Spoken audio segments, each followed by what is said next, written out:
Hello everyone, কেমন আছেন সবাই? আশা করছি সবাই ভালো আছেন। আমিও ভালো আছি।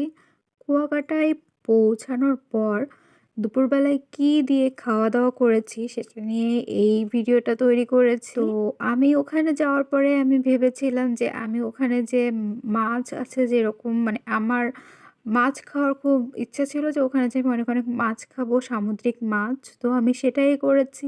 আমি এখানে আ শুঁটকি ভর্তা অর্ডার করেছিলাম, রূপচাঁদা মাছ অর্ডার করেছিলাম, আর অর্ডার করেছিলাম ভোলা মাছ। তো আমার কাছে এই ৩ টার মধ্যে যদি বলেন, আমি সবথেকে বেশি কনফিউজ ছিলাম শুঁটকি নিয়ে যে শুঁটকিটা আসলে খেতে কেমন হবে? বাট আমি সবথেকে অবাক হয়েছি এই শুঁটকি খেয়ে। আমার কাছে এই শুঁটকিটা এত মজা লেগেছে। পার প্লেট ৳১০০ করেছিল এই শুঁটকি। দেখেছেন কতটুক পরিমাণে দেয়? তো আমি বলব টেস্ট ওয়াইজ এটা এত বেশি মজা লেগেছে যে ১ প্লেট শুটকি দিয়ে ১ প্লেট ভাত খেয়ে ফেলা যাবে, কোনো ব্যাপার না।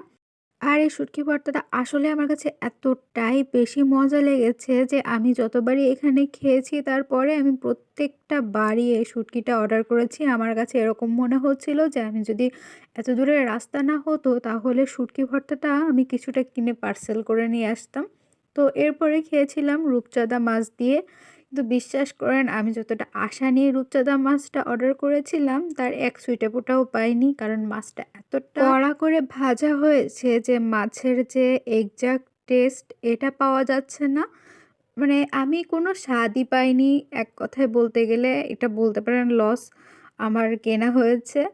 আর এরপরে নিয়েছিলাম ভোলা মাছ। ভোলা মাছটা তাও একটু মজা লেগেছে বাট যতটা এক্সপেকটেশন ছিল অতটা মজা লাগেনি। কিন্তু খারাপও লাগেনি। রূপচাঁদার মতো অতটা বেশি খারাপ লাগেনি। কারণ রূপচাঁদাতে আমি মাছের কোনো টেস্ট পাইনি। কিন্তু ভোলা মাছের আমি টেস্ট পেয়েছি। বলব না খারাপ, মিডিয়াম মানে আহামরি খুব বেশি ভালোও না আবার খারাপও না। খেতে পারেন এরকম। কিন্তু বিশ্বাস করেন শুটকির কথা আমি বারবারই বলছি আমার কাছে এত মজা লেগেছে, এত মজা লেগেছে।